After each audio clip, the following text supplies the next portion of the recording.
Good morning, ladies and gentlemen. We haven't been this excited in the state of flux in the markets for quite a while, and that is because of developments in the fixed income market in the US mainly.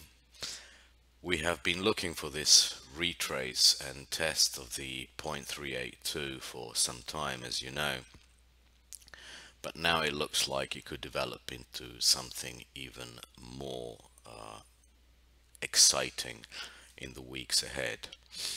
We still haven't retraced to the 0.382, and the 200-day moving average in both the 5-year yield and price is coming down at quite a pace.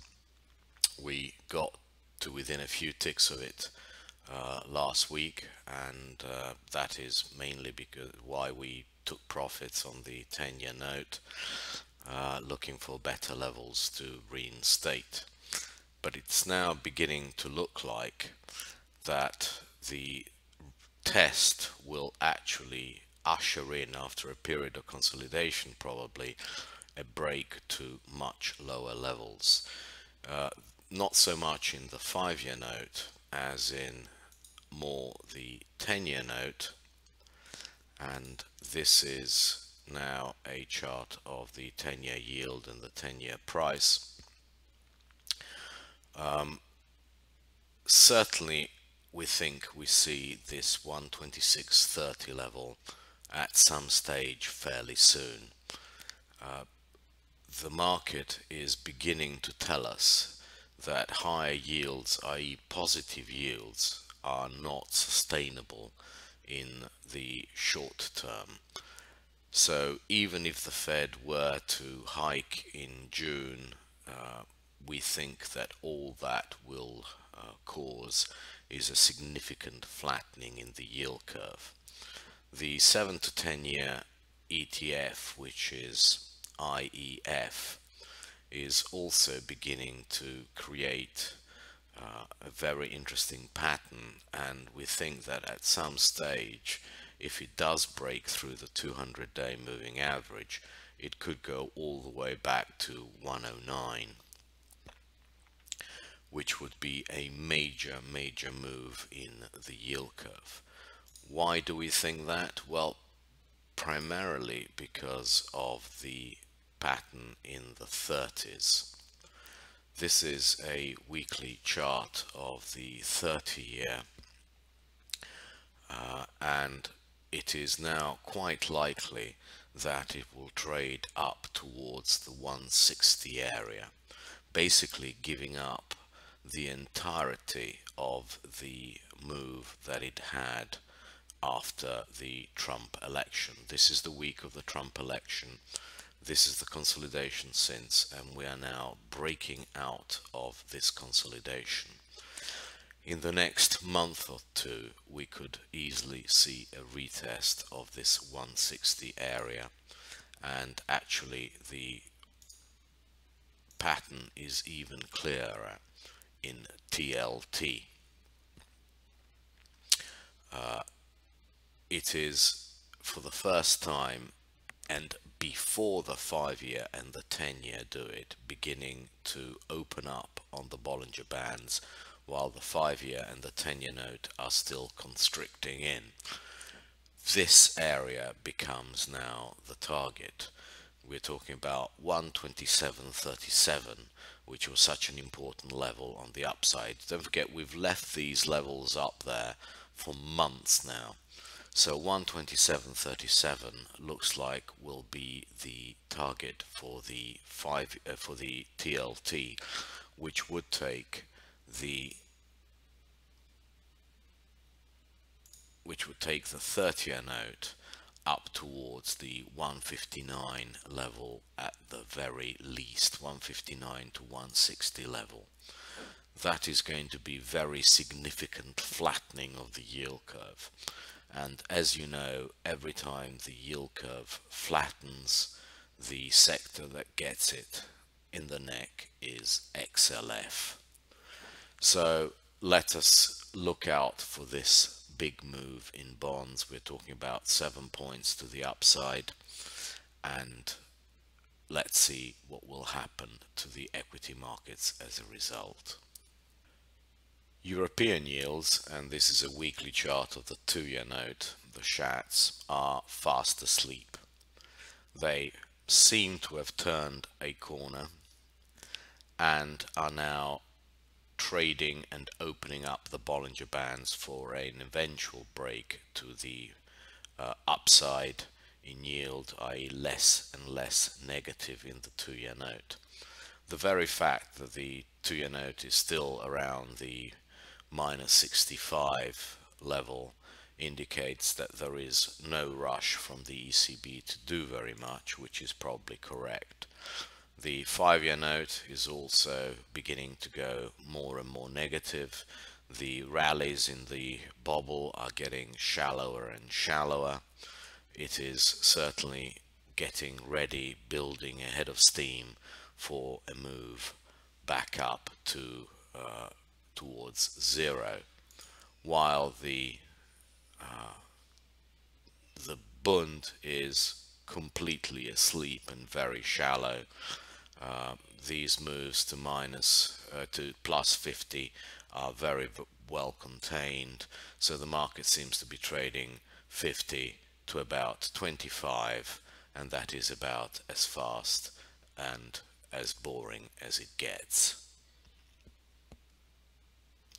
On the other hand, Italy is also constricting, and we have a complete narrowing of the spread between Italy and Germany, which at some stage is going to be very interesting again.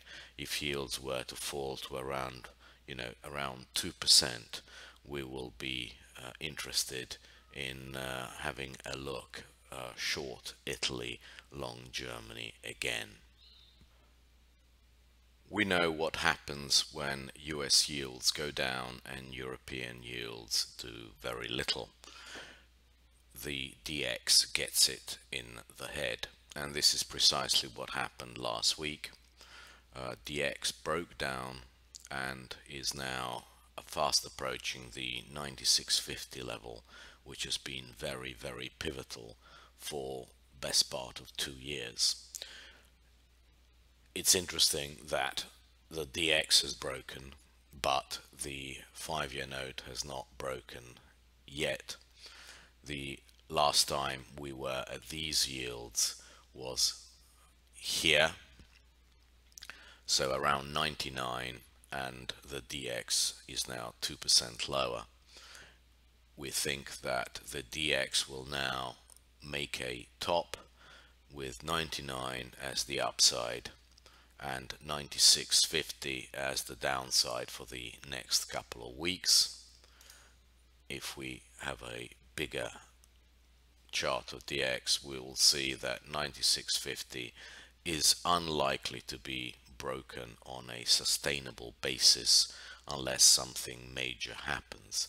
So we're looking for this kind of wave pattern back up towards 98.50, 99, maybe a touch and test of the 200-day moving average from the downside, a fail, and then we keep on going down. We are more and more convinced that the DX has actually topped. We are not looking for one more wave up, as most people seem to be.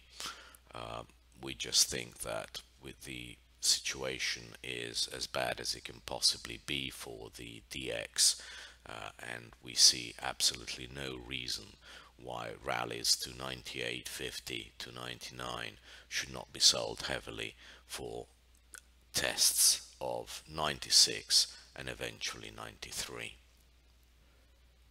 This is a chart of Euro USD. It's a daily chart. Well, the Euro USD has now retraced 100% of the Trump move. So we have the 50 and the 200-day moving average about to cross, giving you the golden cross to the upside. It is unlikely that Euro USD will now drop much below 110.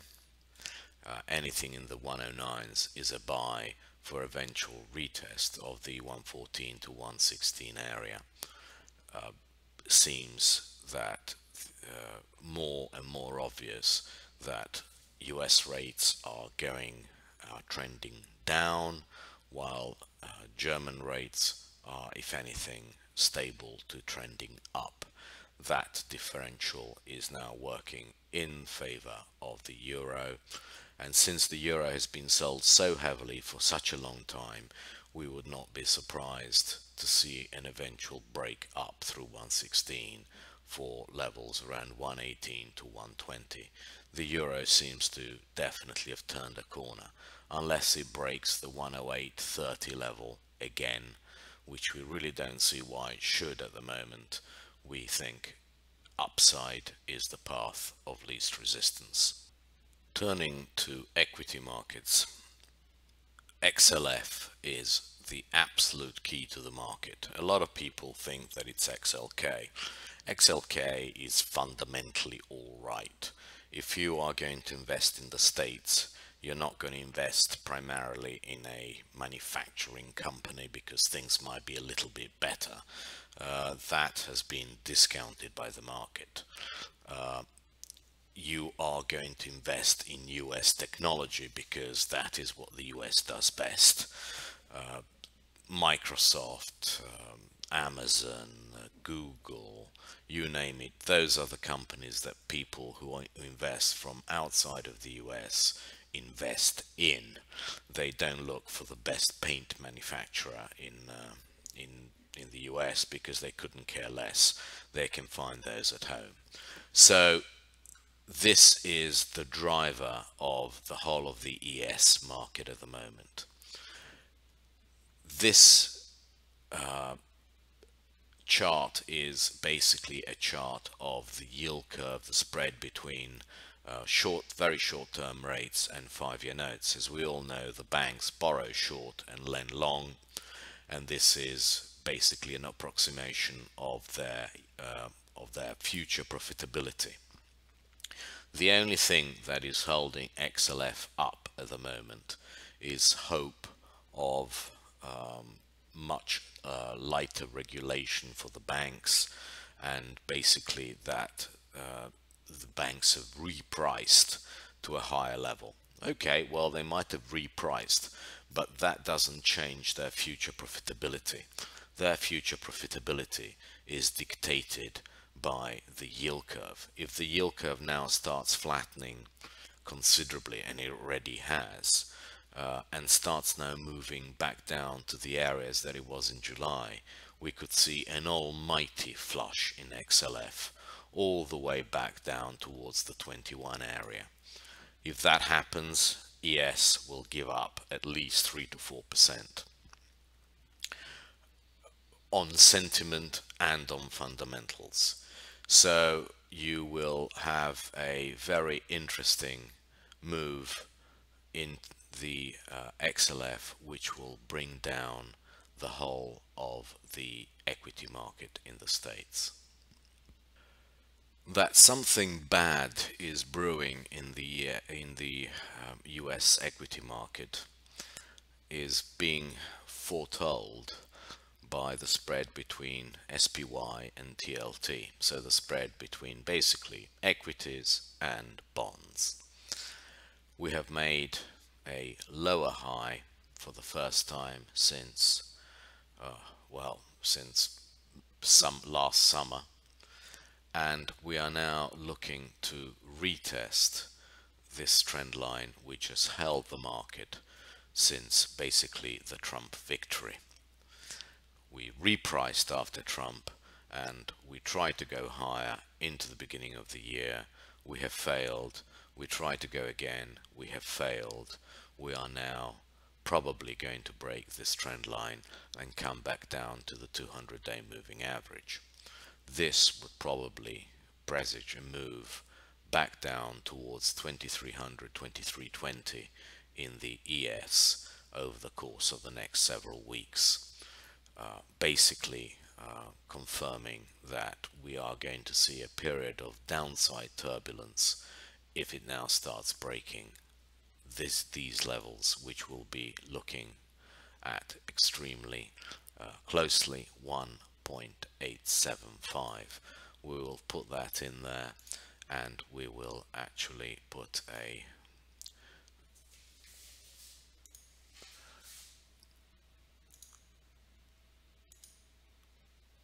that seems to be the extremely important level, and we will tweet to you an alert when that level goes. If that level goes, we're looking for quite a big move to the downside to around 180, which would be certainly a couple of percent in the ES.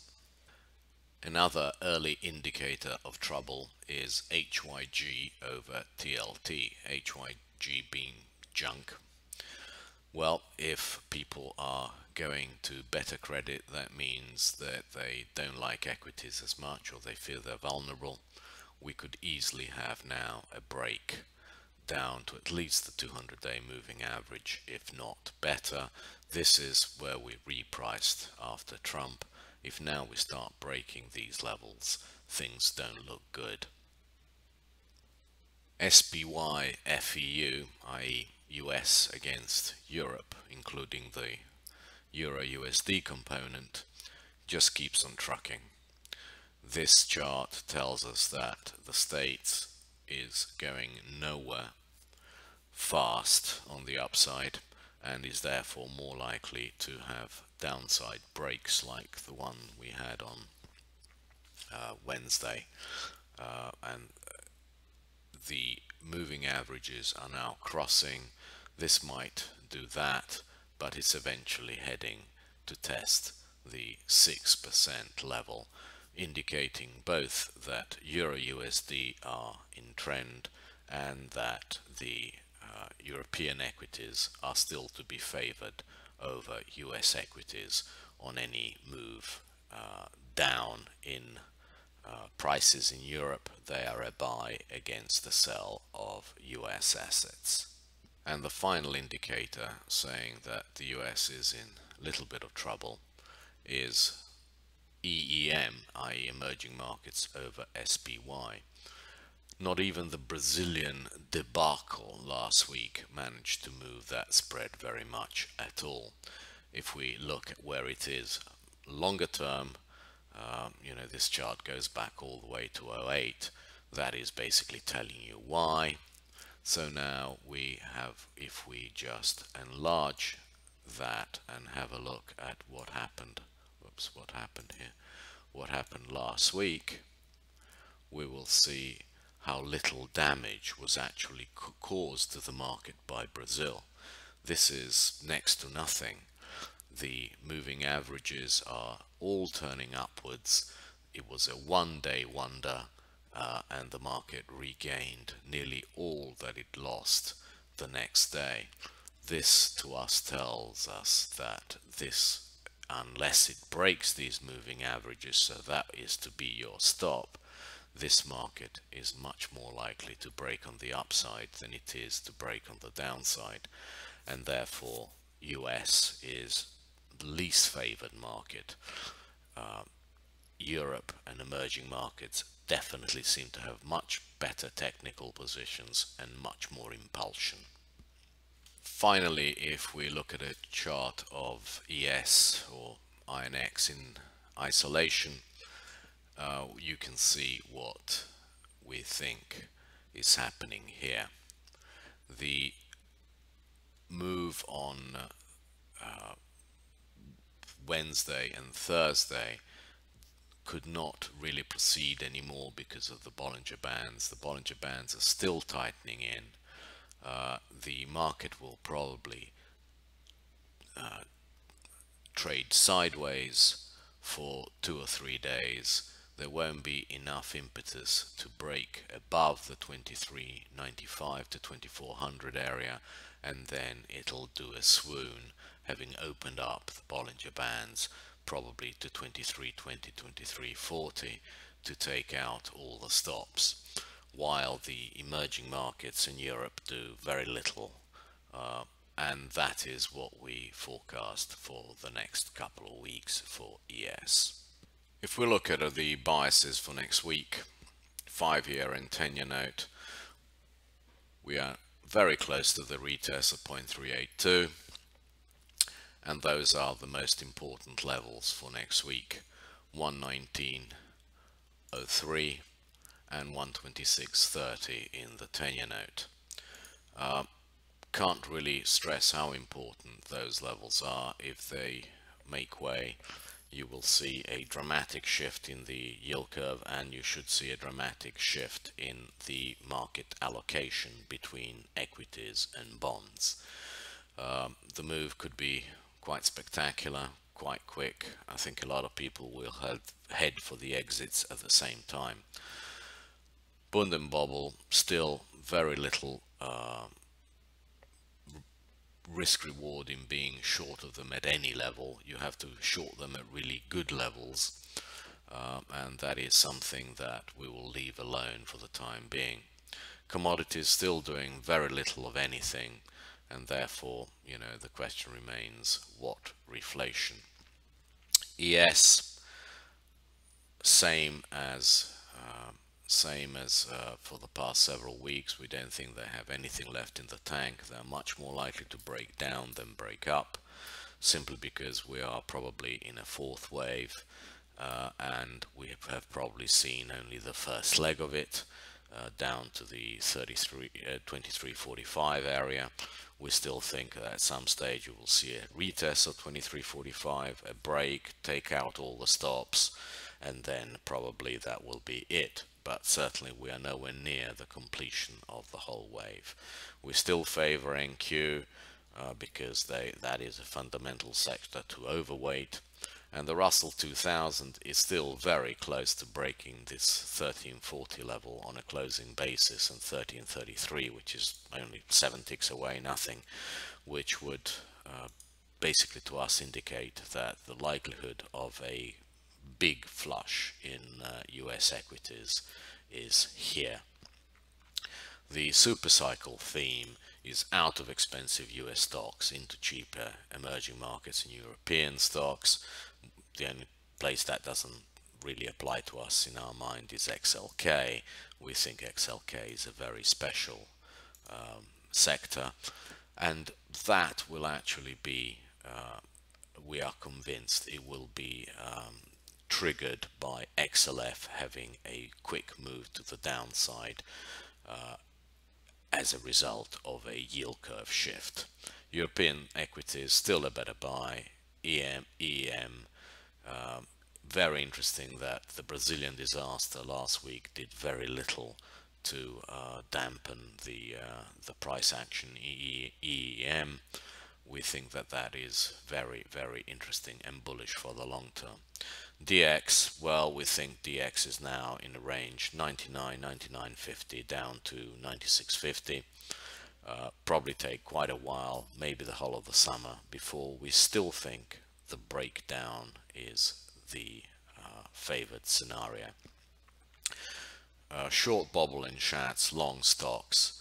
At some stage we will have to put that trade on. We're now in wave 2, correcting. Hopefully we will see some lower levels in stocks to put that trade on in the next couple of weeks. Thank you very much, ladies and gentlemen, and have a lovely weekend.